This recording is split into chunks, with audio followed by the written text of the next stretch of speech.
Voy a grabar. Bueno, vamos a arrancar nosotros, el que esté y el que no se lo perderá.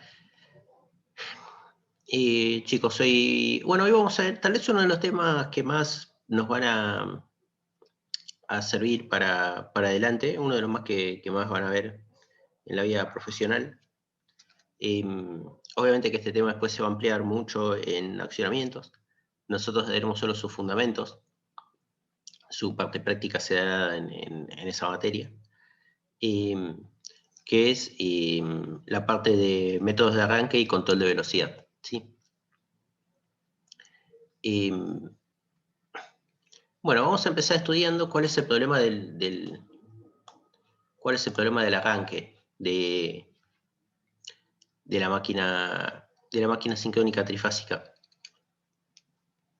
Bueno, el problema del arranque ya lo hemos hablado varias veces, es que la corriente de arranque es de 5 a 7 veces la corriente nominal. Entonces, por ejemplo, si nosotros tenemos una máquina de 100 kilowatts eléctricos, o sea, 100 kilowatts en los bornes del eje en 380 a 380 volt, su corriente nominal son 150 amperes, lo cual es algo más que razonable, pero durante el arranque se iría, por ejemplo, a 900 amperes. ¿Cuál es el problema de esto? El arranque dura varios segundos, y entonces vos tenés que tener el circuito diseñado para que trabaje normalmente a 150 amperes, mejor dicho, vos tenés que tener el circuito diseñado para que tolere los 900 amperes y después, la gran mayoría del tiempo, va a estar a 150. ¿Qué implica que esté dimensionado a 900 amperes? ¿Se acuerdan que hay varios criterios para diseñar un circuito de alimentación? Uno es el térmico, que son por las pérdidas, o sea, que es por la capacidad de corriente por los amperes que circulan en el cable. Claro, como el arranque dura muy poquito y no hay tantos arranques por hora, en general, desde el punto de vista térmico, vos podés tolerar las corrientes de arranque y no te van a representar un problema. Con las protecciones, diseñando adecuadamente las protecciones, ¿no? El segundo punto de vista es el de las protecciones, precisamente. ¿Qué pasa con las protecciones? Vos tenés que tener una protección que durante 10 segundos, por ejemplo, o 15 o 20, tolere los 900 amperes,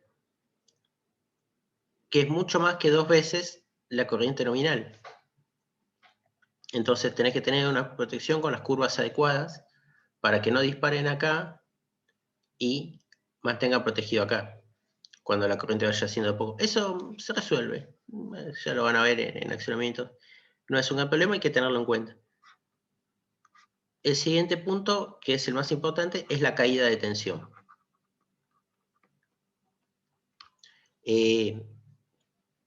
Todas las reactancias en serie que vos tenés desde el circuito de alimentación, imaginando que tenés transformadores, tenés las líneas de alimentación para alimentar a tu máquina, vos vas a tener caídas de tensión en cada uno de estos tramos, en el transformador fundamentalmente, y entonces, para no tener, y vos sabés que la caída que se puede tolerar de tensión es 5% en situaciones normales, y es más, hasta la norma te autoriza un 10% para cuando estás haciendo el arranque de motores, precisamente para contemplar este caso, te da un poco más de margen, de forma tal que vos puedas con la instalación normal soportar hasta un 10% de caída de tensión. Pero muchas veces hacer este 10% implica sobredimensionar todos estos elementos, tanto los cables como el transformador, para que la caída se mantenga de este margen, porque claro, si en situación normal te cae el 5%, cuando metes la caída de tensión es más o menos proporcional al aumento de corriente, si te aumenta 6 veces la corriente durante el arranque, la caída te iría, haciendo cuentas muy groseras, ¿no? La caída se te iría a el 30%. O sea que vos de alguna forma tenés que sobredimensionar.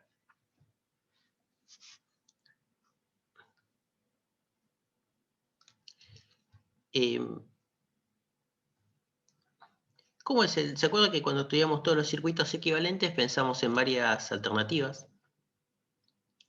Y una de ellas era un circuito que habíamos visto que era un circuito útil para las corrientes de arranque, que es pasar la rama, hay que pasar la rama paralelo al inicio.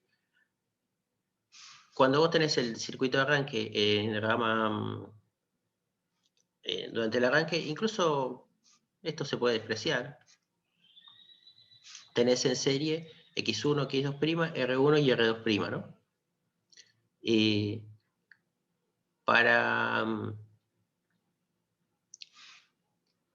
Para S igual a 1, esto es la potencia, este es el factor que te da la potencia de campo, es igual a para S igual a 1,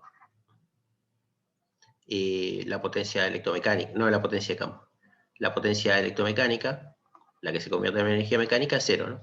Lo cual es totalmente coherente porque en S igual a 1, omega es igual a 0, y entonces la potencia cupla por omega es igual a 0.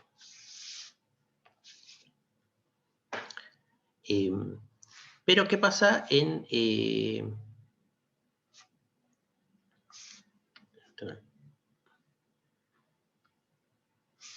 ¿Qué pasa durante el arranque? Bueno, vos también tenés que tener en cuenta que estos valores predominan X1 y X2 respecto a R1 y R2.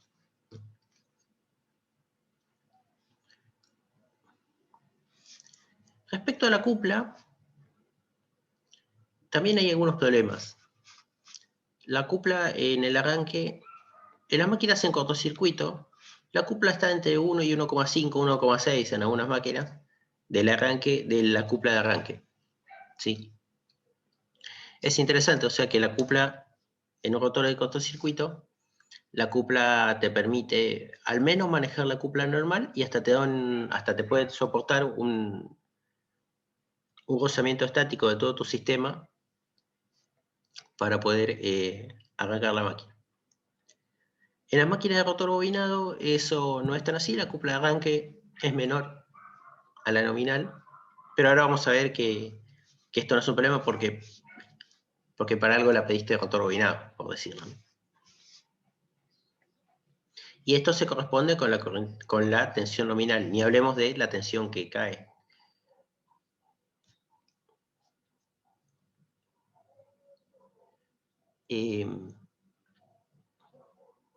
Entonces, como cuando vimos las características mecánicas, si vos tenés que esta curva es la característica de curva en función de resbalamiento, y esta es la cupla resistente, vos tenés que la diferencia es la cupla acelerante, ¿sí? Que es esta que está rayada acá. O sea que a vos te interesa que esta diferencia sea lo mayor posible para acelerar más rápido la máquina y tener menos tiempo de arranque, porque si vos sobrepones la curva roja, que es la de corriente, en función de resbalamiento, durante el periodo de arranque tenés mucha corriente. ¿Sí? Estas corrientes que decíamos que eran varias veces la corriente nominal. Entonces, acá estás en una situación bastante comprometida, donde tenés una cupla de arranque moderada, la cupla de la carga es baja, entonces tenés una cupla acelerante positiva, o sea, la máquina acelera, pero lo hace despacito, porque la cupla acelerante es poca, entonces tarda muchos segundos, y durante todos esos segundos tenés una corriente muy alta. Esa corriente empieza a generar calor en todos tus elementos, y genera una caída de tensión que afecta al resto de la red.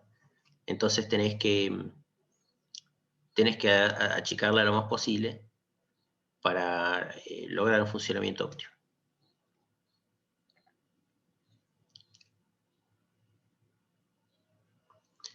Bueno, una regla acá Hay algunas reglas un poco...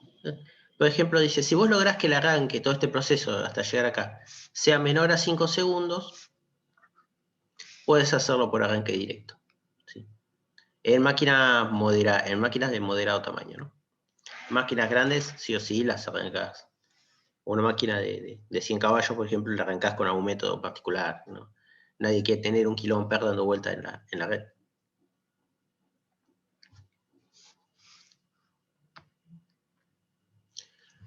Veamos un ejemplo numérico. Imagínate una red de distribución argentina típica, tiene 13,2 de kilovolt en media tensión, o puede ser una fábrica que compre distribuya en media tensión.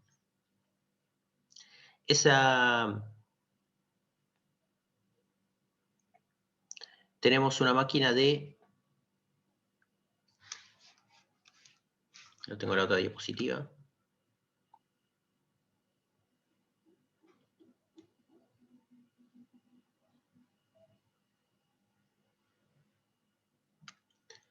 Esta es la misma máquina que dijimos de antes de...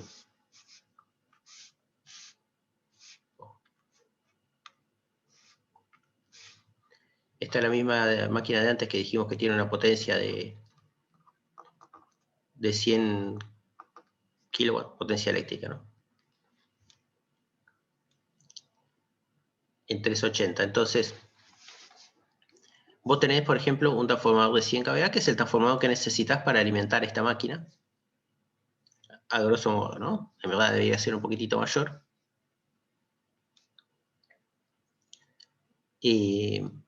Bueno, la corriente nominal del transformador, 144 amperes. Vamos a poner una máquina un poco más chica. Tenés la corriente nominal del transformador, son 144 amperes. Y la impedancia del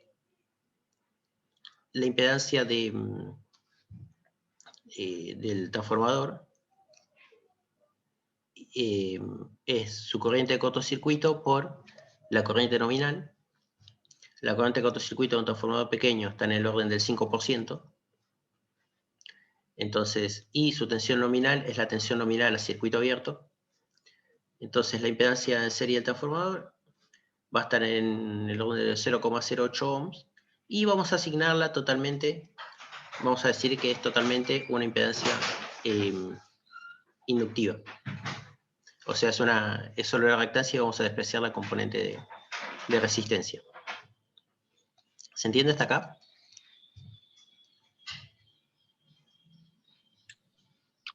Sí. Perfecto, se entiende. Bueno. Entonces, si ya conozco las situaciones, ¿qué naturaleza tiene la corriente de arranque de la máquina sincrónica? Bueno, como dijimos que el circuito que se puede despreciar R1 y R2 básicamente, y si quieren acá el arranque, durante el arranque la máquina sincrónica es casi totalmente inductiva, ¿no? Las componentes que predominan son X1, X2', y si la quieren contar, la corriente de magnetización. O sea que la corriente de arranque, en un valor fasorial, es I arranque a 90 grados. Retrasada a 90 grados, ¿no? Con, bueno, este fasorial, ¿no? Luego, como la corriente es totalmente... como la corriente es totalmente... Como el transformador es totalmente reactivo, multiplico directamente el valor de la corriente y la tensión, porque están alineados, me da 72 voltios. Y esos 72 voltios descuentan, si haces el fasorial, descuentan directamente de la tensión, ¿no?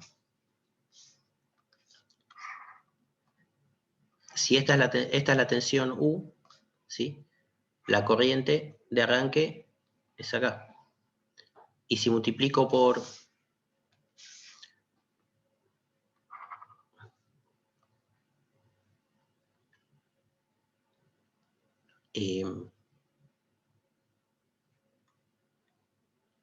¿cómo es?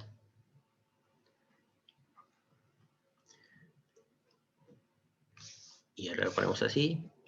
Esto es la corriente de arranque, y esto es J, X de transformador, y de arranque, ¿no? Y bueno, si considero todos los signos, el fasorial que me queda, esta es su nominal del transformador, y esto es la U de red que estoy viendo, ¿no? Y esta es la delta U. O sea, me descuenta la tensión, me genera una caída de tensión que me la descuenta en la barra, ¿no? Acá estaría la...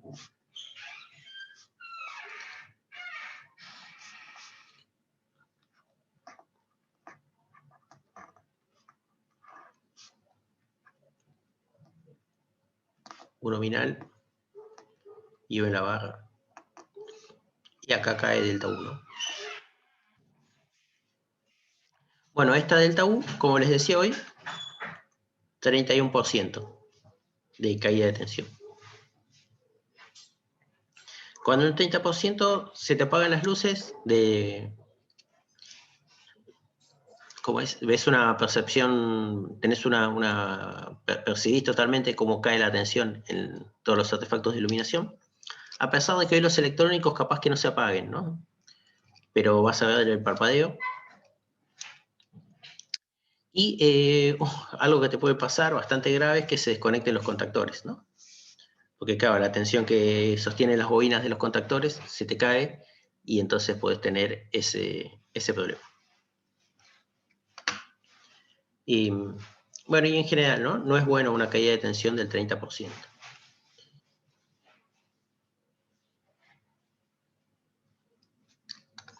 Claro, si para alimentar un motor de 50 kVA yo tuviera un transformador de 1000 kVA, bueno, el problema sería mucho menos. ¿Sí? ¿Ahora me escuchan? ¿Hola? Se escucha muy bajo, ¿eh? Cambié acá de dispositivo.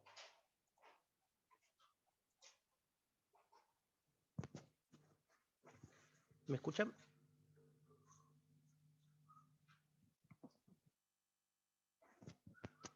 Se escucha bajo.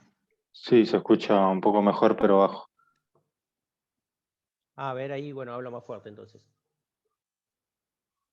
¿Ahí me escucha mejor?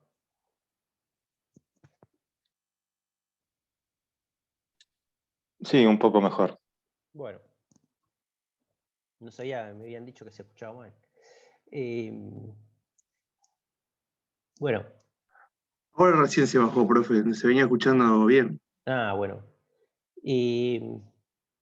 Genial, entonces, bueno, ¿qué pasa? Si tenemos un transformador de un MVA, porque por ejemplo tenés una instalación grande, y tenés que arrancar un motorcito de 50 kVA, 50 kilowatts, no vas a tener, no tenés mayores problemas, salvo que tal vez tengas que sobredimensionar un poco el cable que alimenta ese motor para soportar la caída de tensión.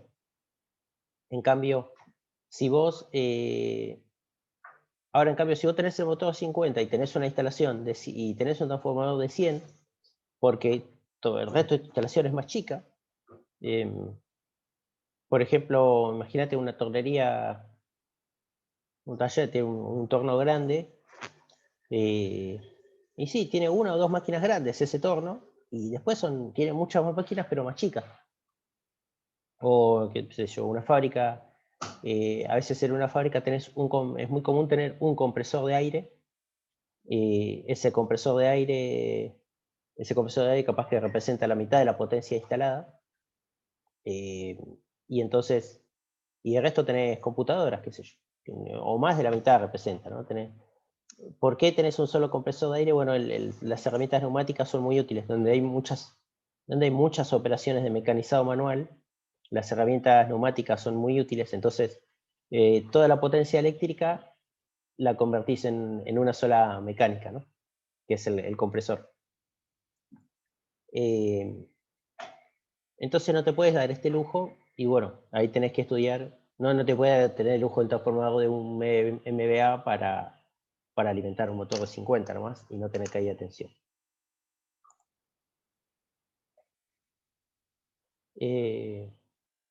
Bueno, y además, otra aclaración acá que tenemos es que, bueno, ese tiempo de aceleración tiene que ser razonable. Además de las cuestiones técnicas, también tiene que ser razonable, ¿no?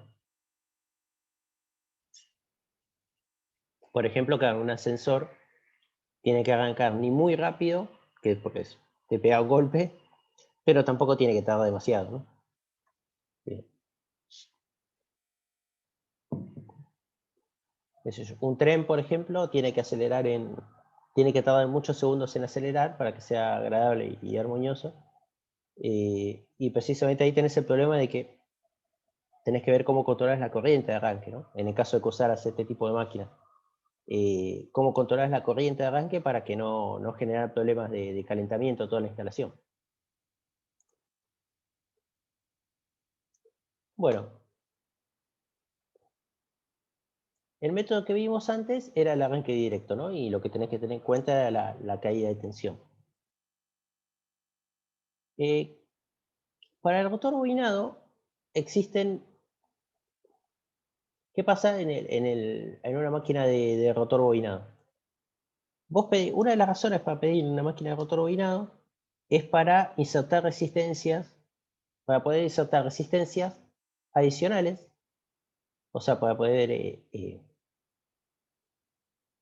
acá la llamo R3, insertar resistencias adicionales en el rotor, y esas resistencias adicionales las conmutas con contactores, ¿sí? Acá en este esquema está usado el símbolo americano que bueno, para este esquema lo hace más cortito, ¿no? Entonces, lo que va pasando es que si vos tenés como las curvas de cupla en función del resbalamiento se estiran cada vez más a medida que pones unas resistencias adicionales, vos vas a arrancar la máquina con todos los contactores abiertos. Y entonces vas a tener toda esta suma de resistencia, ¿sí? Que lo llamamos acá RA', ¿sí? Y la resistencia total va a ser R2' más RA'. Entonces eso lo calculas para tener la máxima cupla de arranque en el instante inicial, o bueno, ahora vamos a ver, o puede ser que esté un poquitito corrido, pero lográs más o menos que el máximo de cupla esté. Y además eso también disminuye la corriente, porque vimos que toda la curva se estira, ¿no? Entonces también te disminuye la corriente de arranque y te aumenta la cupla. Es doblemente beneficioso. Cuando la máquina ya empezó a acelerar y empezó a caer la cupla, porque te vas acercando al valor de cupla nominal, simplemente agarrás y cerrás una primera tanda de contactores. Entonces cae R2 y la curva se vuelve a acercar al origen. Esto, ¿sí? Entonces vos arrancás, esto es lo que te decía, vos arrancás con la primera curva con todas las resistencias insertadas. Y entonces fíjate que acá está la velocidad y acá está la cupla, ¿no? Entonces tenés una cupla de arranque mucho más normal mucho mayor de la que tuvieras con la curva natural de la máquina. Tenés toda esta cupla acelerante. Hay varios criterios para cuándo hacer esta transición. Acá es, por ejemplo, por igualación de cupla. Acá es por igualación de cupla. Entonces, una vez que llegaste a este punto estable, conmutás a la curva B, que es con una resistencia menos. Una vez que volvés a llegar al punto estable, pasás a la curva natural y llegás al punto de trabajo. Entonces, optimizaste mucho más la cupla acelerante y bajaste las corrientes, ¿sí? Fíjate que en la curva A tenés mucho menos corriente que en la curva natural de la máquina. Es doblemente beneficioso.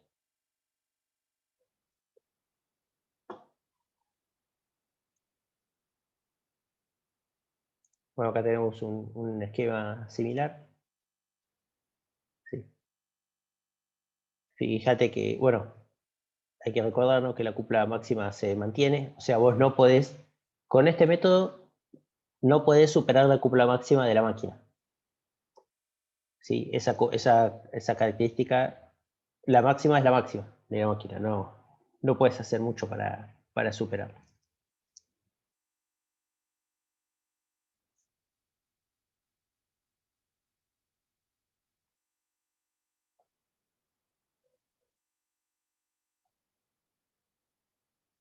Bueno, ¿cuándo puedes hacer la conmutación?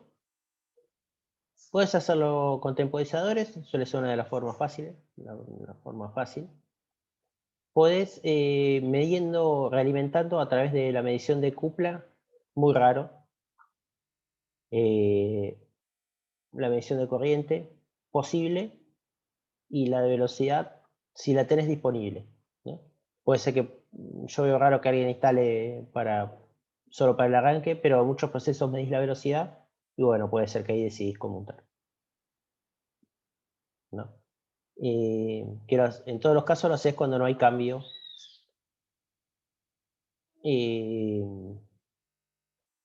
Como es cuando no hay cambio de velocidad, cuando no hay cambio de velocidad de cupla o de corriente, ¿no? Pero en general se hace con temporizadores, ¿no? No es tan fácil implementar estos detalles. Uno se pregunta, bueno, ¿cuántos números de pasos? Se pregunta cuánto número de pasos y con qué valores de resistencia lo puedo querer hacer a este arranque. Bueno, hay dos métodos. Uno sería a igualdad de cupla y otro sería una corriente definida, ¿no? O sea, defino una que podría ser un criterio por cupla y un criterio por corriente.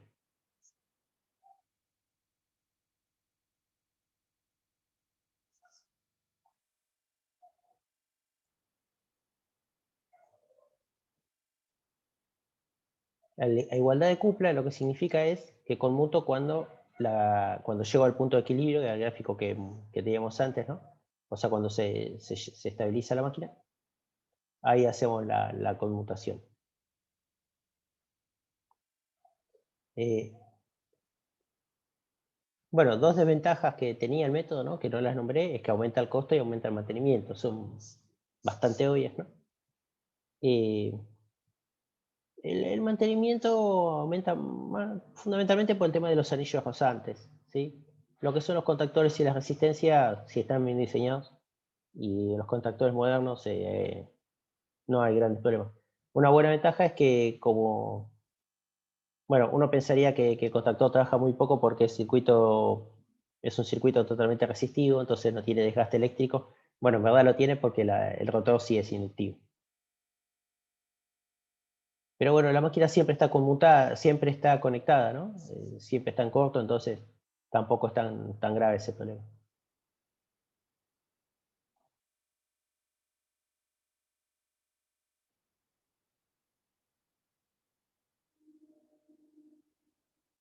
Bueno, en verdad, hacer esto que está acá, aumentás mucho trabajás mucho en esta zona, ¿no? En una zona de baja cupla acelerante, ¿no? Entonces, no siempre lo vas a hacer así y elegís dos valores de cupla de forma a siempre tener un margen interesante de cupla acelerante. Y también lo haces, y eso también te sirve para hacer el criterio de corriente mínima y corriente máxima. Y entonces, por ejemplo, vos podés fijar un valor de corriente de máxima de 2,5 veces la corriente nominal y una corriente mínima igual a la nominal, por ejemplo. Fijar valores de corrientes es de cupla, o sea, vos lo puedes hacer por un criterio o por el otro.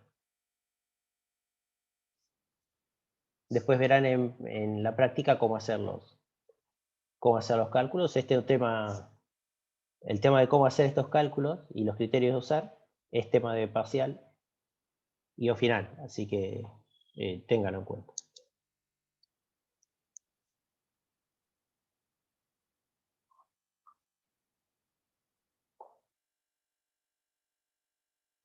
Acá hay una pequeña demostración de por qué fijar el valor de corriente es fijar el valor de cupla, ¿no? Nosotros sabemos que I1 es aproximadamente igual a I2' en condiciones de alta carga. Entonces la cupla electromagnética, simplificando mucho, decimos que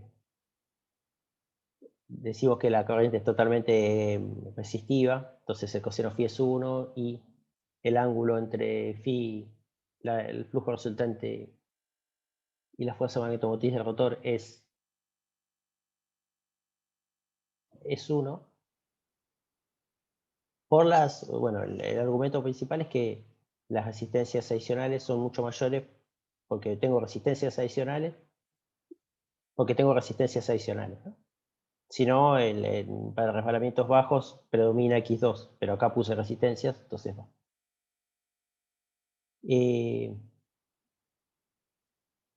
Entonces, la corriente máxima coincide con la cupla máxima en esta situación y la mínima con la cupla mínima.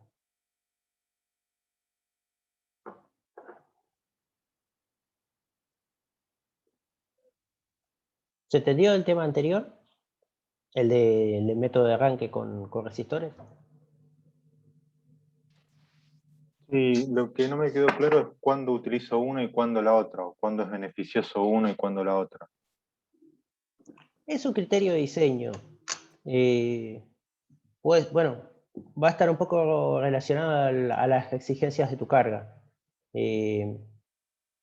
Vos, si tu carga no te exige tanto, vas a preferir controlar la corriente. Ahora, si estás complicado con la carga, tenés que mirar eso, ¿no? Tenés que exigirlo, o sea, tenés que ver que porque lo que no te puede pasar con ninguno de los arranques es que no arranque. Quedarte corto con la cupla, claro. Quedarte corto. Ese es el problema de los problemas. Entonces, tenés que mirar eso. Siempre vas a tratar de llevar la corriente a valor bajo, ¿no? Porque si el arranque es largo, pero la corriente es baja, eso no te complica, ¿no? Simplemente tenés que esperar. Salvo, como te decía, en el caso del ascensor. Eh, y qué sé yo, hasta tal vez es beneficioso en el caso del tren, ¿no? Querés que el arranque sea largo y la corriente baja. Pero tenés que siempre quedarte por arriba, ¿no? Siempre no te puedes no te puedes quedar corto de cupla. Es un tema que lo van a estudiar más en la ejercitación, los casos prácticos. Bueno, gracias. Bueno, ¿qué vamos a hacer? ¿Qué vamos a hacer en el rotor jaula? Bueno, en el rotor jaula solo tenemos una jaula posible, o sea, el diseñador de la máquina ya diseñó una jaula.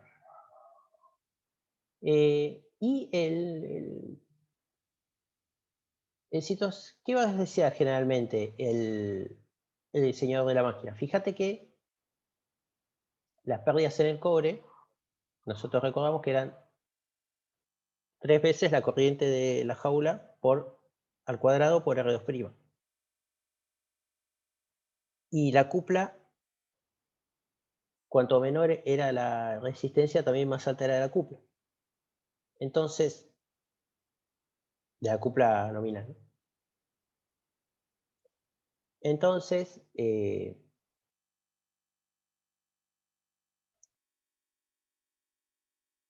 un diseñador en general va a hacer una máquina en general de catálogo, una máquina estándar, eso es lo que quiero decir.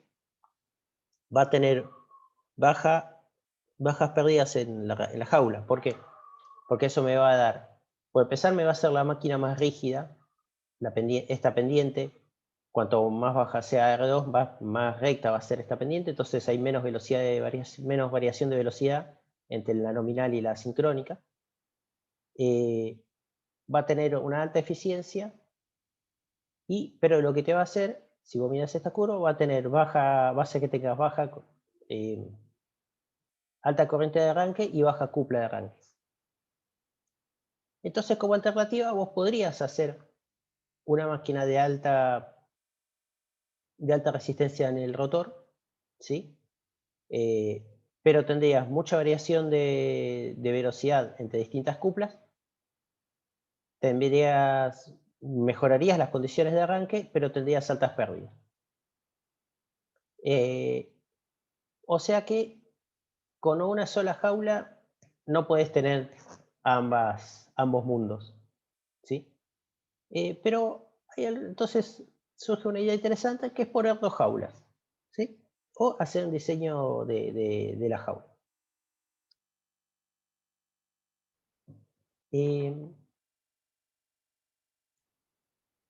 Una de las soluciones es usar una doble jaula. Entonces, ¿se acuerdan cuando vimos en el capítulo de efectos secundarios en la máquina? Que si nosotros teníamos una barra grande, por efecto pericular la corriente circulaba por afuera, ¿sí? ¿Se acuerdan de las corrientes? Vimos el efecto pericular, también lo vieron en otras materias, que la corriente se concentra por afuera. Entonces eso cambia el valor de la resistencia, ¿sí? Y además nosotros tenemos un campo que está penetrando la máquina y está girando. O sea que hace que si uno mira el rotor, cuando el resbalamiento es mucho, también el efecto del campo también afecta la distribución de corrientes en las barras. Y lo que termina haciendo es que durante el arranque, como la frecuencia de las corrientes es mucha, son 50 Hz, o sea, es la 50 o 60 la de la red, las corrientes se concentran en la parte superior de las corrientes se concentran en la parte superior de una barra, ¿sí? Y ese efecto se puede acelerar incluso si uno separa, en vez de hacer una barra larga, la separa en dos barras menores. Y entonces durante el arranque, por efecto es más que el efecto pericular es por las corrientes de una misma barra, ¿no? Pero por la distribución de barras que tenemos en toda la máquina y por el campo magnético, las corrientes terminan concentrándose a mayor frecuencia, las corrientes se concentran en la superficie, ¿sí? Entonces, si vos partiste la barra en dos y haces dos jaulas independientes, durante el arranque vas a tener una gran corriente en las barras superiores, ¿sí? A medida que la frecuencia vaya bajando, el efecto de la reactancia se va a hacer cada vez menor y la corriente se va a distribuir en forma uniforme en las dos jaulas, ¿sí? Porque claro, uno, por ejemplo, en funcionamiento nominal, esto es 1,5 Hz, es casi corriente continua, entonces el efecto magnético es muy poco y la influencia de las corrientes disminuye. ¿Se entiende esta idea?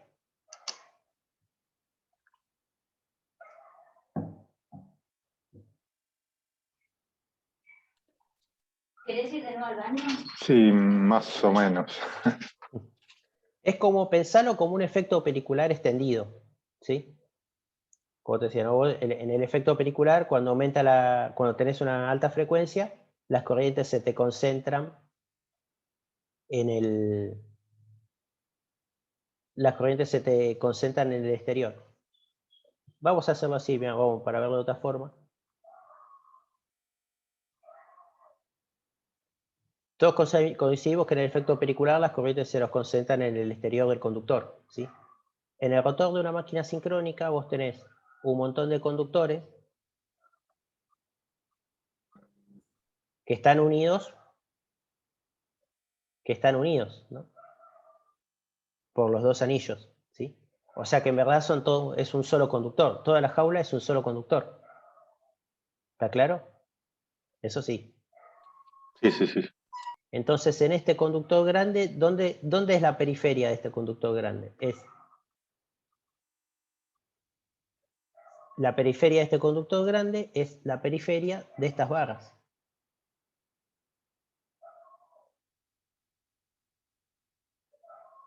Vos vas a tener una corriente naturalmente en la periferia de las barras, en la parte de arriba de las barras, ¿no? ¿Cómo decirlo? Por eso marqué, no la pinté así, sino que las pinté.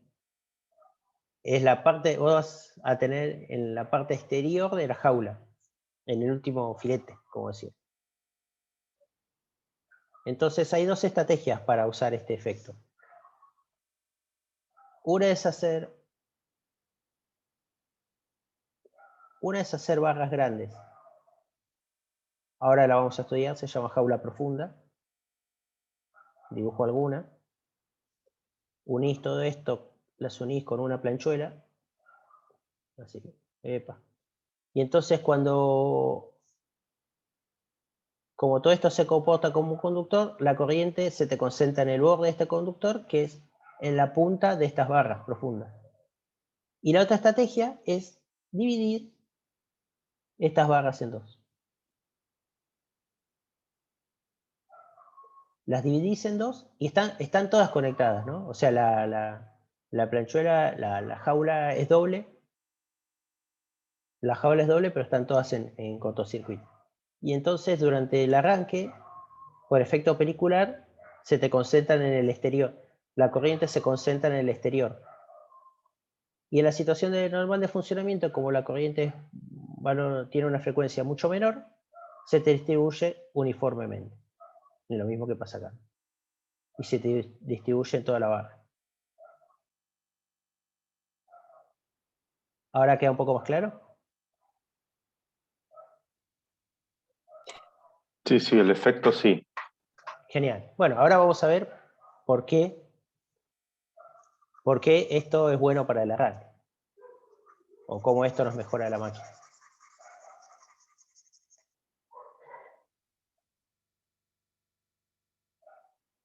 La distribución de corrientes está basada en las corrientes en dos ramas en paralelo. La corriente se distribuye según la impedancia de cada rama, ¿no?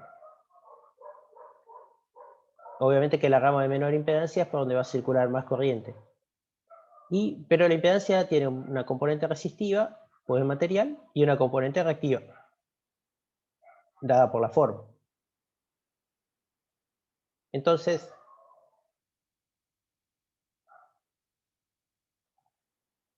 en la jaula superior, lo que se hace es darle una forma tal, que sea una forma concentrada, de forma tal que tenga alta R, y naturalmente por la reactancia que está, o sea, por los fenómenos, por el fenómeno de pericular, la corriente tiende a circular por acá, ¿no? Entonces la corriente se distribuye en las barras superiores e inferiores, pero por efecto pericular tiende a concentrarse en las superiores. Y estas barras las hacemos de alta resistencia. Entonces durante el arranque es como que tuviéramos una máquina de rotor bobinado, pero con una resistencia, y le hubiéramos puesto resistencias adicionales. Acá hablan, por ejemplo, un criterio práctico es que esta resistencia, la resistencia de la jaula superior, sea 4 o 5 veces la resistencia de la jaula inferior.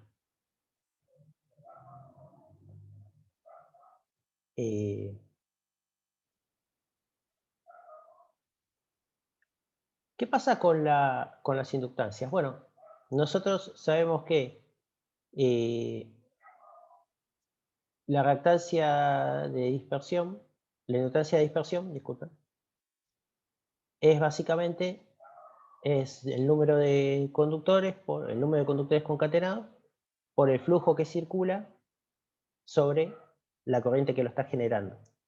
Y esto es igual a n cuadrado por por el flujo concatenado. El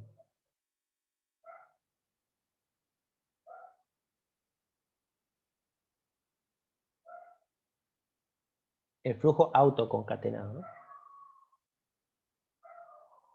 Fíjate que como la barra está dividida, construyendo adecuadamente esta jaula,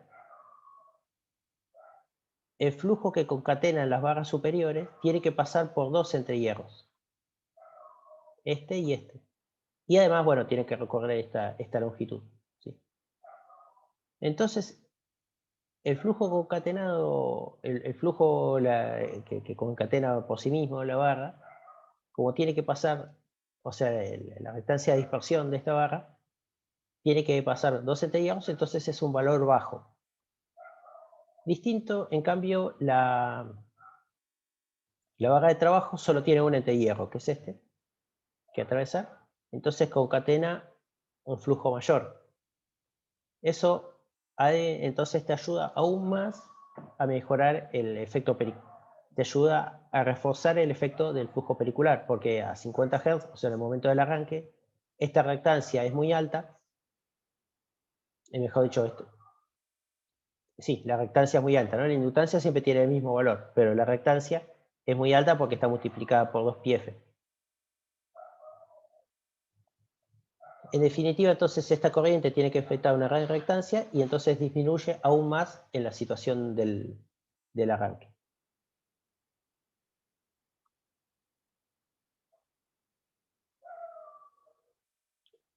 Esto es lo que decíamos, ¿no? Entonces, durante el arranque, acá está graficado en forma de, según el tamaño, ¿no? Entonces, en la situación de arranque tenés esto, tenés una relativamente pequeña reactancia de dispersión en la jaula de arranque, una relativamente alta reactancia en la jaula de trabajo y una relativamente alta resistencia en la jaula de arranque y una baja resistencia en la jaula de trabajo.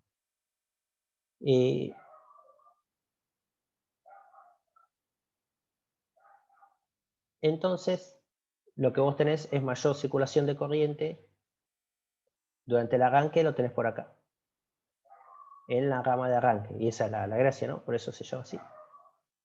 Como esta resistencia, como la componente que predomina es la resistencia, entonces mejora mucho el coseno phi de la máquina, y eso mejora mucho el coseno phi, y además aumenta la cupla de arranque. Aumenta sustancialmente la cupla de arranque y disminuye la corriente de arranque. Es una situación muy parecida a tener resistencias adicionales. ¿Sí?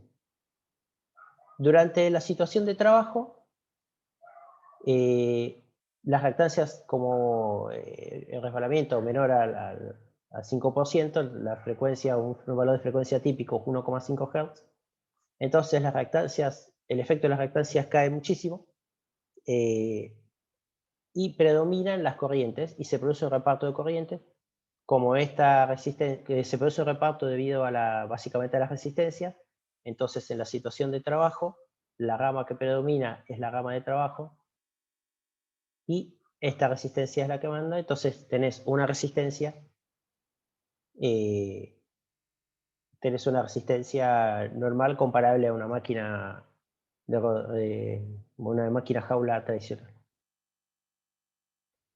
Para más o menos entender qué forma tiene la curva que desarrolla, tendrías que sumar ambas cuplas, porque es como que tenés un solo estator y dos máquinas, ¿no?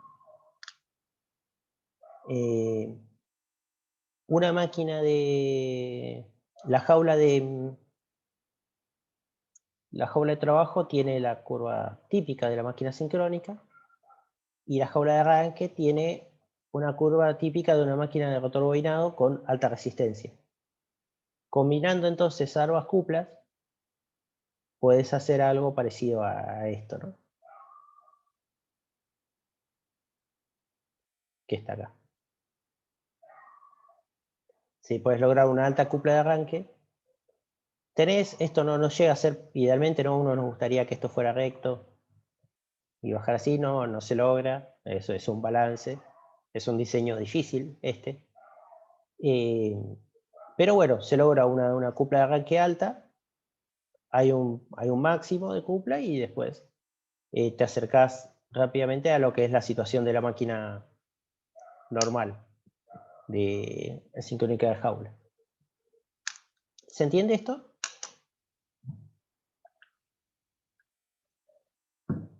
Sí.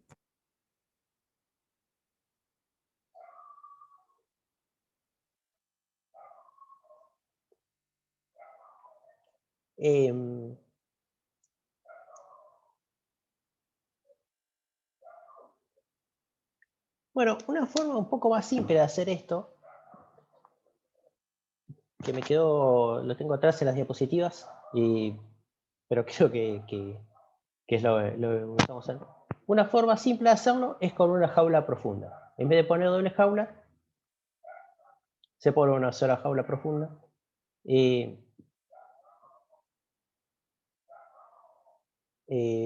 entonces lo que haces es muy parecido, pero solo te ayudas con el efecto pelicular. Logras que se concentre, ¿no?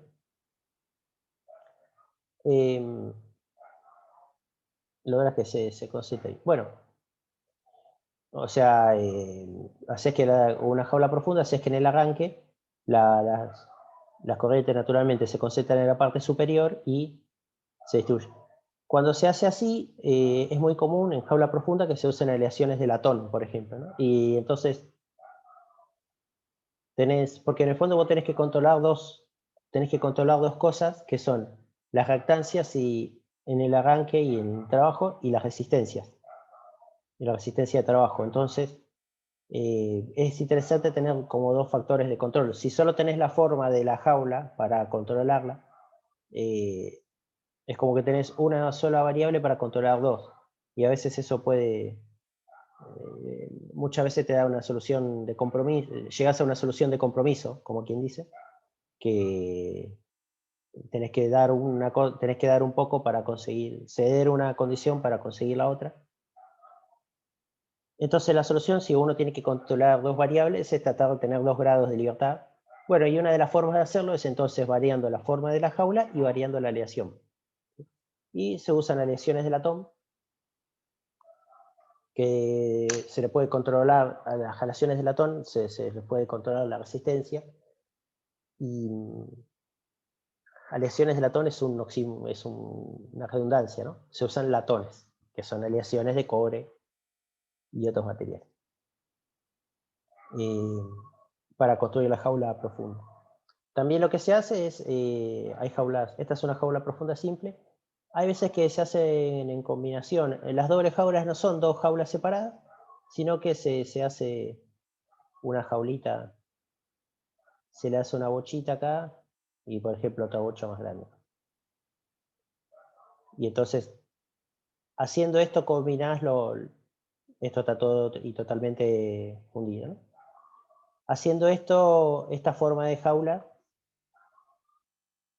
en algunos libros está, ¿no? Así, por ejemplo. Entonces, haciendo esto, combinás casi todas las ventajas que tenés la facilidad de fabricación, porque haces chapa estampada, y usás chapa estampada y después rellenás con un material fundido, entonces haces la jaula por fundición. Tenés el efecto de la doble jaula, y tenés también jugás un poco con el efecto de la barra profunda. Bueno, lo que sí tienen es que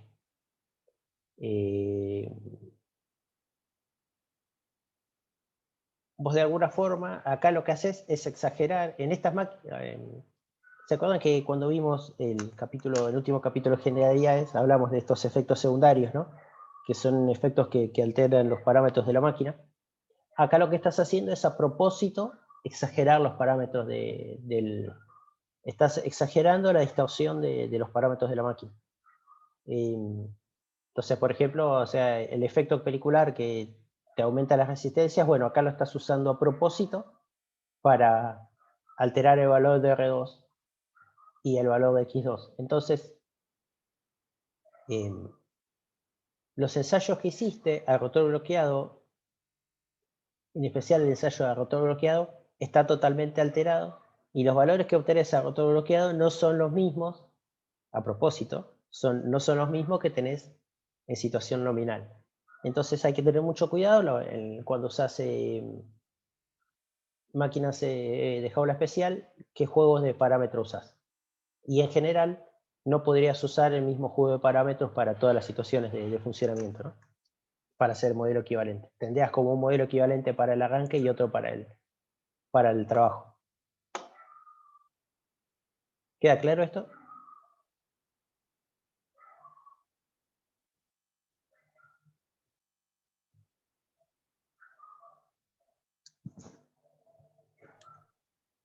Sí. Sí. Ahí mirando un poco el cortez Cherta, hay distintos tipos de ranuras. Hay unos con formas trapezoidales y Sí, exactamente. en forma de como de codo, como que amplía a medida que es más profunda, amplía la base. Sí, aparece una ranurita que es así. Así. Como una gota. Hay. Si vuelven al capítulo de la diapositiva de efectos de dispersión, de efectos donde vimos la rectancia de dispersión, hay un montón de cortes de ranuras. Hay un montón de. Hay un montón de distintos cortes de ranuras que en ese momento los pasamos, nomás vimos el corte nomás.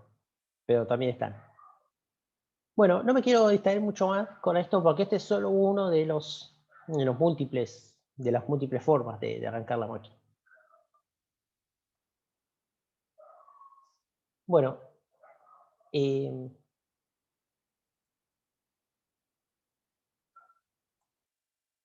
hay otros métodos que se utilizan que son para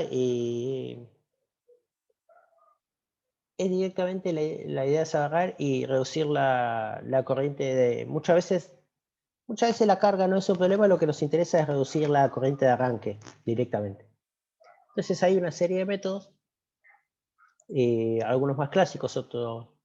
Bueno, hoy en día ya son todos clásicos, ¿no? La arrancada suave ya tiene como 40 años de que aparecieron los primeros, o más. Todos métodos para reducir el arranque. Algunos ya van cayendo en desuso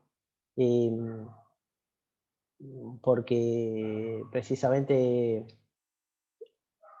tenés los arranques por estrella triángulo, que son un clásico que sigue vigente, es un arranque que es efectivo en costo, es muy efectivo en costo y en prestaciones.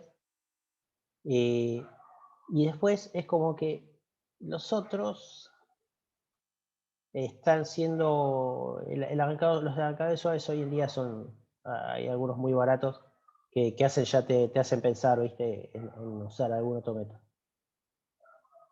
Salvo que la aplicación sea muy específica.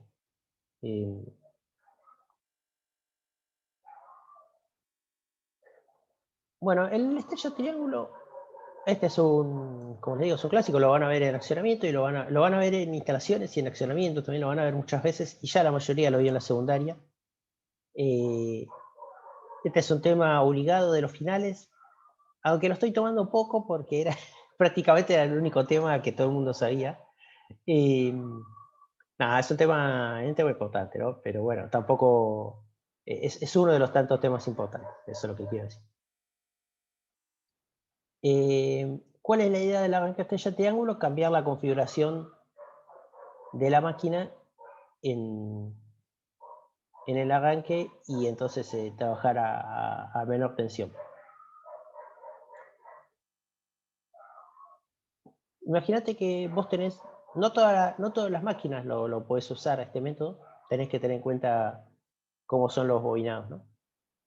Si una máquina está pensada para trabajar en tensión nominal, en forma de triángulo, como en esta conexión, y esta es su forma esta es su forma de trabajo normal, la que entrega toda su potencia, lo que quiero decir. Lo que tenés que tener en cuenta entonces es que este bobinado soporta a tiempo permanente 380 volts. Es un bobinado de 380 volts. Entonces nadie te impide conectar este bobinado de esta forma, en forma de estrella, donde entonces cada uno de estos bobinados recibe 380 sobre raíz de 3 voltios. ¿Sí? Y esto es aproximadamente 220 volts. Vos lo podés conectar así.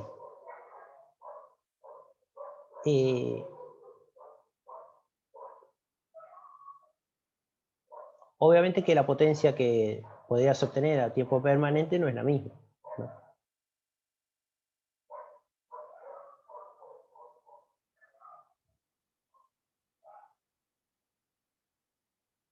Que no todas, como te decía, no todas las combinaciones son, no todas las combinaciones son posibles. Tenés que tener,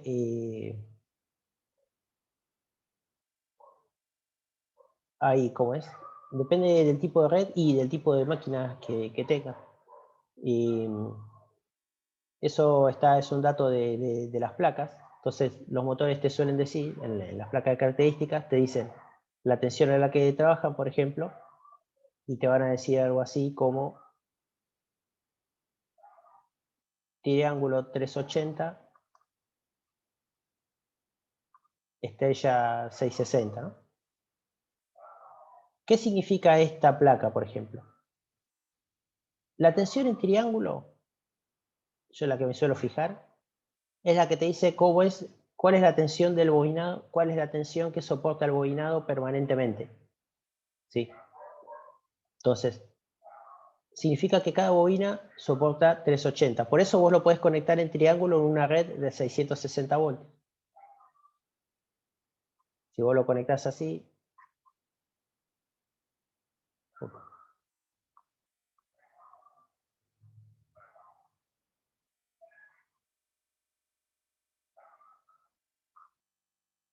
entonces si esta red tiene 660 voltios, la tensión que tenés acá es 660 sobre raíz de 3, aproximadamente 380 voltios.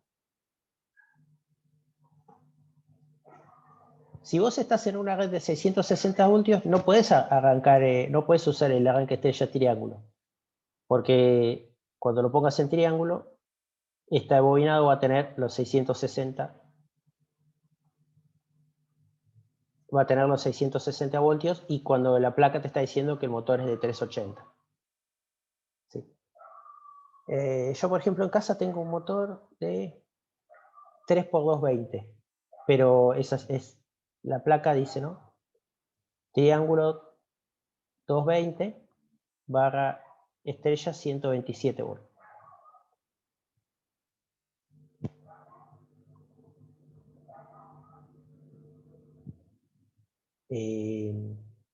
No, estoy diciendo acá. No dice 127, dice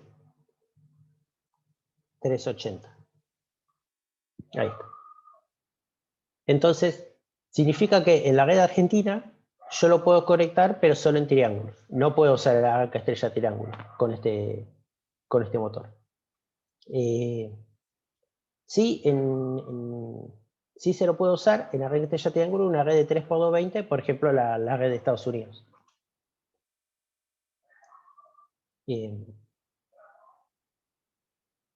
Eso, las máquinas tienen una conexión para hacerlo. Las máquinas tienen una serie de bornes que están pensados para hacerlo de forma práctica. Acá tal vez en esta figurita no se ve tan bien. Vos tenés los bornes.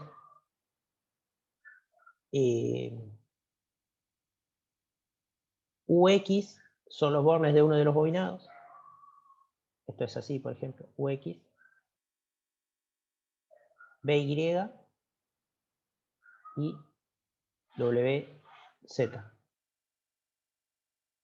Se suelen numerar así.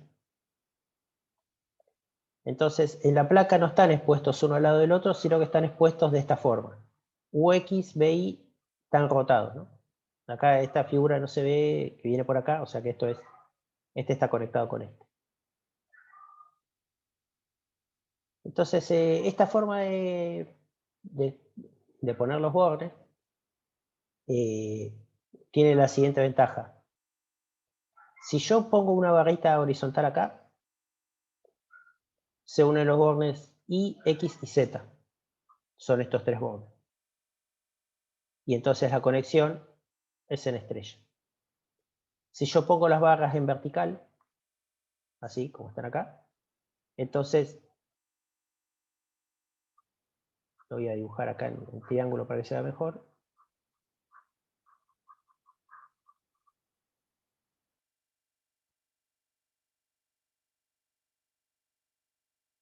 UX BI, W, Z. Entonces yo tengo que unir, en una de las combinaciones tendré que unir el borne X con el Y. Bueno, acá justo me queda, también vos podría pensarlo, tengo que invertir las, como lo dice acá el B con el X, entonces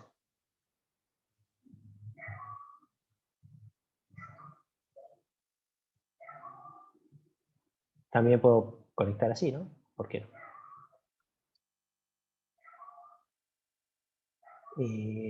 UX no, disculpa. B con Y.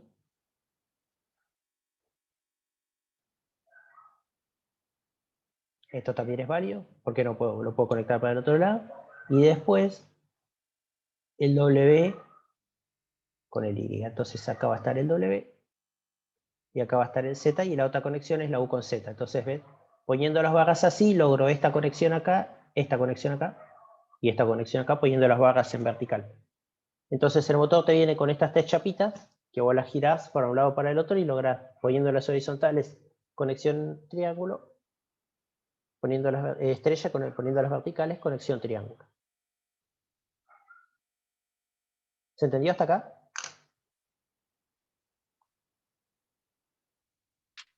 Sí, sí, perfecto. Bueno, esto ya como les digo, no, lo voy a pasar rápido porque lo van a ver mucho mejor y ya lo han visto. Bueno, ¿esto cómo se implementa? Esto es lo que vi anterior, es para una configuración fija. Si yo quiero trabajar el motor de una forma o de la otra. Si yo le saco las barras, lo puedo conectar a una serie de contactores y cambiar las configuraciones. Entonces se emplea un arranque con 3 contactores, que muchas veces que ya se vende armado, incluso si uno lo quiere. Se vende armado los 3 contactores más un guardamotor. Yo acá no me voy a meter con el tema de las protecciones. Entonces, a los bornes V y W, vos los conectás a la red con el contactor que llamaremos de arranque. ¿Sí? Y después, para cerrar el circuito, voy a poner 2 contactores más. Uno va a ser el contactor que me va a armar la configuración del triángulo. Entonces, fíjate que el borne UZ, bueno, lo tengo mal dibujado. Este esquema tendría que ir acá. Y este aquí y este aquí. Para formar el... Entonces vos te conectás de esta forma y formás conectás la UZ, lo conectás entre las fases A y B. Después el segundo bobinado, BX. Ah, no.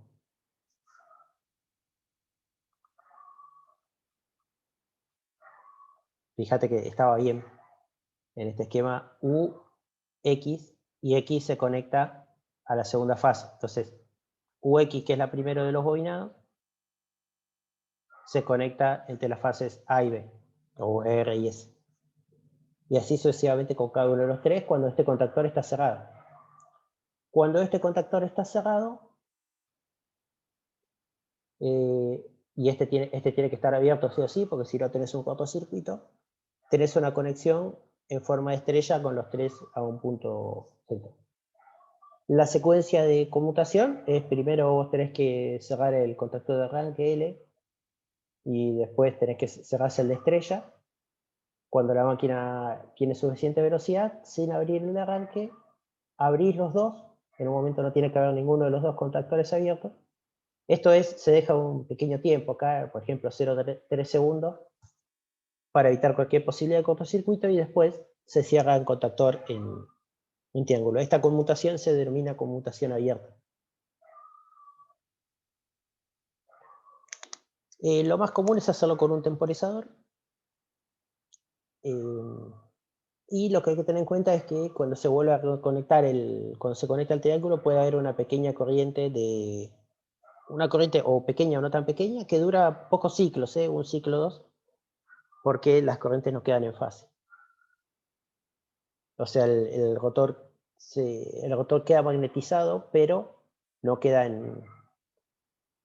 se desfasa respecto al el campo del rotor, se desfasa respecto al campo del estator. Entonces puedes tener una corriente transitoria cuando volvés a conectar.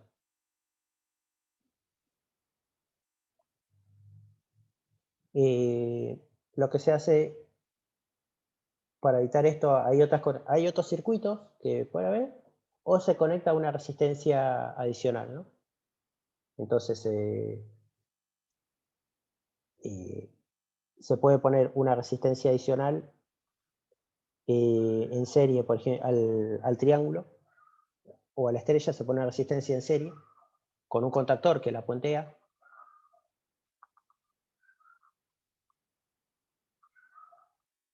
Y entonces cuando vas a hacer la conmutación, en vez de dejar abiertos los dos contactores, abrís el contactor de la resistencia, cerrás este y entonces tenés la corriente limitada y después, una vez que esto esté cerrado, abrís este y lográs salir. O sea, limitás la corriente, pones una resistencia que te va a limitar la corriente de corto, de forma tal que entonces el rotor siempre está alimentado. No se usa mucho.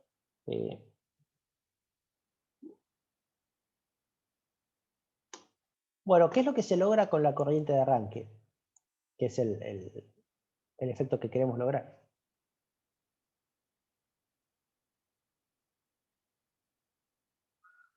La tensión de la corriente de arranque, ya vimos que la corriente es proporcional a la tensión en la máquina y la cupla es proporcional a la tensión al cuadrado. Entonces, lo que vos terminás obteniendo, si vos lo querés, hay varias formas.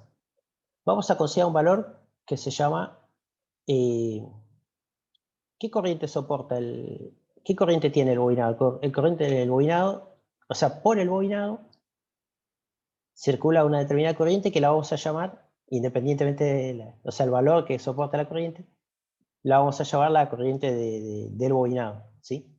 Que puede coincidir con la corriente de la línea o no, según la conexión es estrella en triángulo.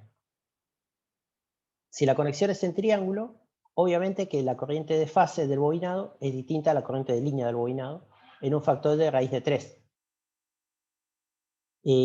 O sea que en el arranque la corriente de fase en configuración triángulo es la tensión de línea dividido la impedancia de arranque del bobinado. La corriente de línea entonces es,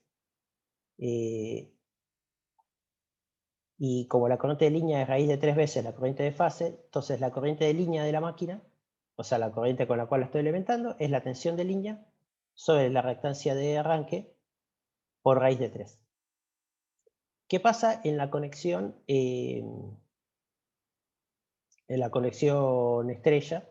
La corriente de línea es la corriente de fase y la corriente de fase es la tensión de la red dividido raíz de 3 sobre la impedancia del bobinado. O sea que la corriente de línea en el arranque estrella es la tensión de línea sobre 3 sobre la impedancia del bobinado. Si comparamos esta con esta, o sea, si hacemos la razón entre la tensión de línea en la configuración estrella y la tensión de línea en la configuración triángulo, vamos a ver que este se simplifica independientemente, este también se simplifica, y entonces nos queda 1 sobre raíz de 3, que es lo que está acá, y acá nos queda raíz de 3, o sea que es 1/3. La tensión de arranque,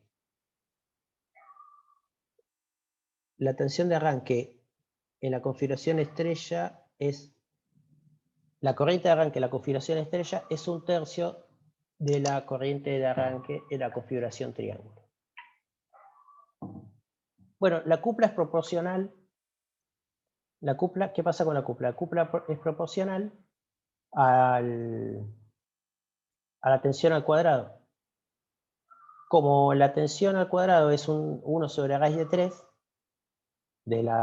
como la tensión es 1 sobre raíz de 3 en la configuración estrella, porque la fase recibe U de línea sobre raíz de 3, al cuadrado nos da que la cupla de arranque es 1/3. Opa, estoy en la cupla de arranque en configuración estrella es 1/3 de la cupla de arranque en función triángulo.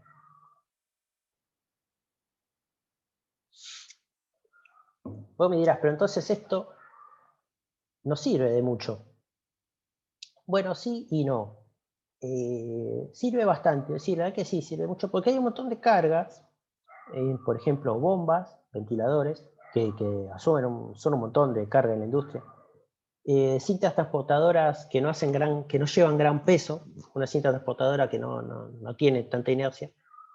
Entonces, en los primeros instantes de un arranque, el factor predominante es la inercia de la propia máquina, no el rozamiento, ¿no? Por ejemplo, en un ventilador, en el instante de arranque, la mayor parte de la energía se va a mover el rotor, que es la mayor parte de la inercia del sistema.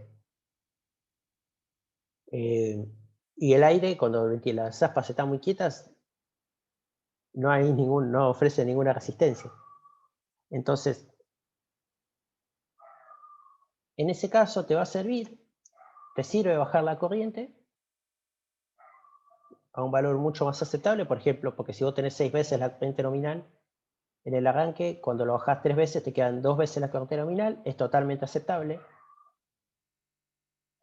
Que baje la cupla no te interesa, solo sabés que el arranque se va a hacer un poco más largo, pero bueno, para un ventilador tampoco es un gran problema.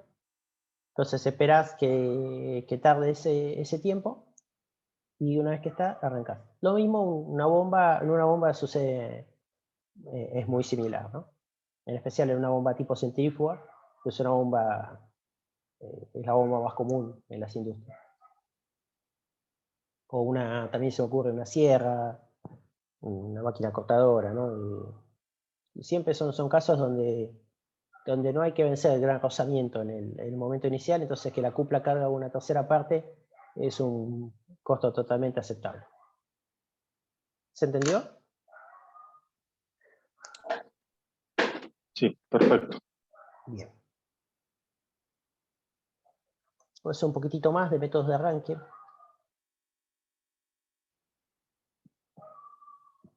Bueno, esto es lo que estaba comentando en forma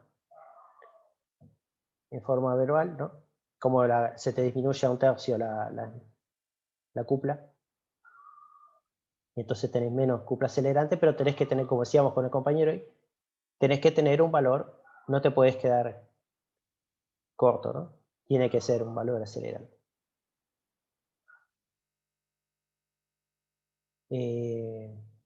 El valor, la conmutación generalmente es por tiempo, entonces también hay que tener en cuenta que no hay que poner un tiempo corto, ¿no? Porque si no se pierde el efecto buscado.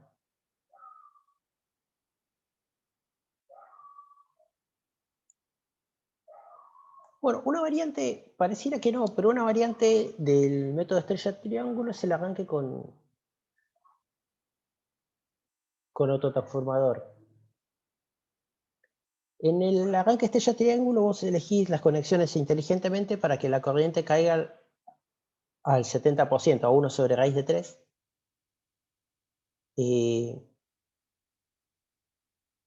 Pero si yo pusiera un transformador, si yo conectara la máquina durante el arranque si yo le pusiera un segundo transformador,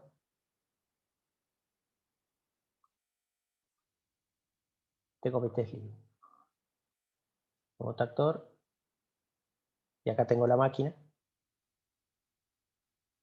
Si yo pusiera un transformador acá y bajara la tensión a otro valor,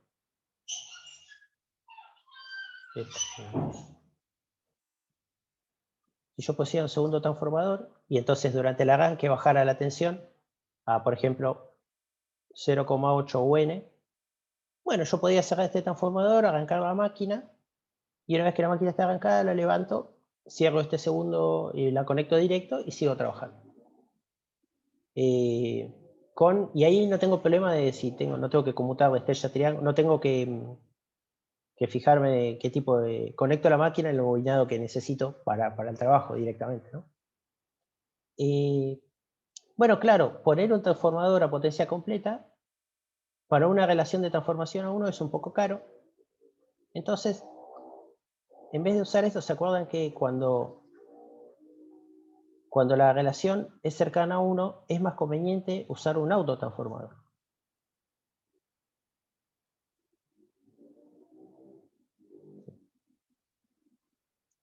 Entonces lo que se usa es un autotransformador para ajustar. Y un autotransformador también puedes obtener más pasos, simplemente eligiendo una distinta relación de espira. Entonces vos podés poner un transformador con pasos, tenés que poner algunos contactores más, pero podés ir eligiendo distintos pasos para ir haciendo distintos escalones de tensión.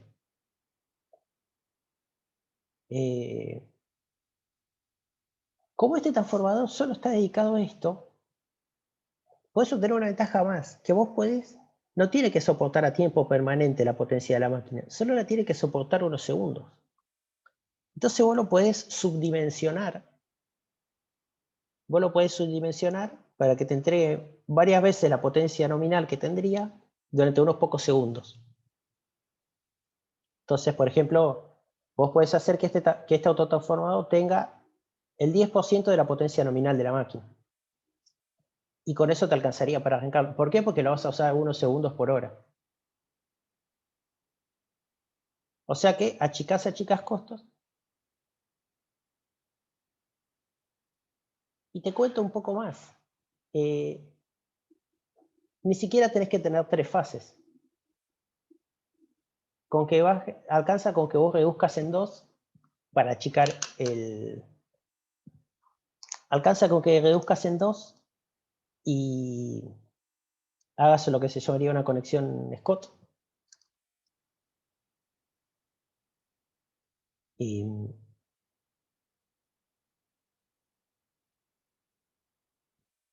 lo que haces es lo pones al transformador, ¿se acuerdan? En conexión Scott. Un punto está directamente conectado a la fase y entonces esta gama y esta gama, ¿no? Y no uno la tensión de este punto con este punto. ¿Sí? Entonces lo conecto en forma de transformador Scott, o sea, desde 2 fases, y me ahorro una fase más. Entonces achico aún más el costo. Y entonces ahí tiene sentido. Con todas esas reducciones, todas esas simplificaciones, vos podés poner un transformador, un autotransformador en el medio y lograr la tensión que quieras. Lo bueno es que el autotransformador podés elegir las relaciones que te sean necesarias. ¿Sí? Este equipito se vende como un conjunto armado para potencia mediana, y si no, bueno, hay que fabricarlo a medida, ¿no? ¿Se entiende cuál es la idea?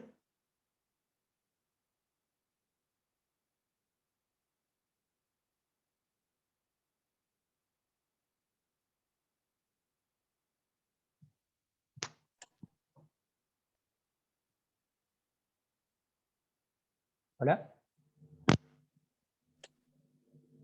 Sí, sí, se entiende. Ah, bueno.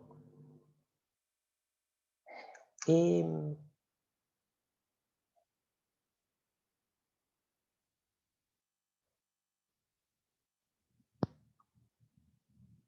Entonces, en este arranque en particular, vos tenés el camino con el contactor C, es simplemente la conexión en triángulo normal, ¿no? Si vos tenés abierto A, si vos tenés A y B, lo tenés funcionando como autotransformador, lo funcionás con autotransformador en conexión en B a tensión reducida. Cuando abrís el contactor B, lo que tenés es el autotransformador funciona como una reactancia que está en serie con la máquina. Entonces, obviamente que si vos le pones una reactancia en serie a la máquina, también disminuís la corriente, ¿no? No lo vas a disminuir tanto como en el autotransformador, pero lográs una disminución como etapa intermedia. Y como tenés esta resistencia en serie, lo mismo que en el caso de estrella triángulo, podés cerrar el conmutador C y tenerlo en forma cerrada. Entonces la secuencia de pasos es cierro B y cierro A y trabajo como autotransformador a la tensión menor reducida, que es la que quiera, justo la que me sirva para el problema. Después abro B y dejo las resistencias en serie, las restancias en serie, ¿no? Las dejo, lo uso como reactancia, uso las reactancias en serie que me limitan un poco más la corriente. Cierro C, entonces queda alimentado en paralelo, pero claro, como vos podrías decir que hay un cortocircuito, pero como esto está en serie, no te afecta. En verdad no hay un corto porque no hay una inversión de fases, ¿no? Fíjate que la fase T va por este lado, también va por este lado. Entonces vos podés cerrar C, pasás a trabajar a modo nominal, a la tensión nominal, y por último desactivás A para que te quede sin alimentación el autotransformador. Y con eso lograste una bastante flexibilidad, bastante reducción, tenés un montón de ajustes que puedes hacer a un costo razonablemente barato. Bueno, el cálculo de la corriente de arranque que va a tener con autotransformador es proporcional a la caída de tensión, ¿sí?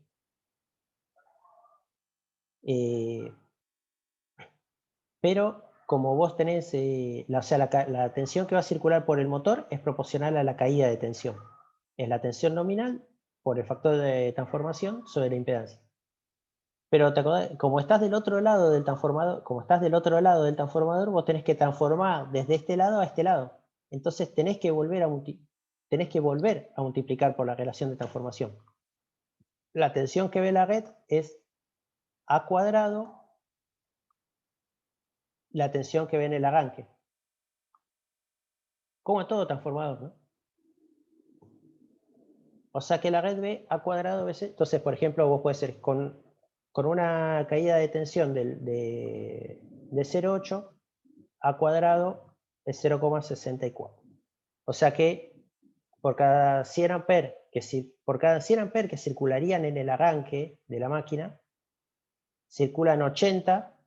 Si la máquina en tensión nominal circulara 100, en el arranque de tensión con autotransformador circula en 80 y la red ve 64. Es una reducción interesante. Con la cupla pasa exactamente lo mismo y la reducción de corrientes es A cuadrado y la reducción de cuplas también es con A cuadrado, ¿no?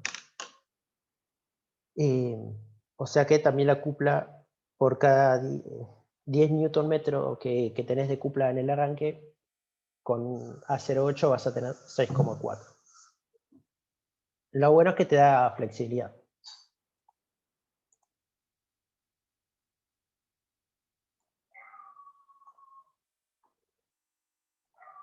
¿Se entendió hasta acá? ¿Alguna consulta sobre este método?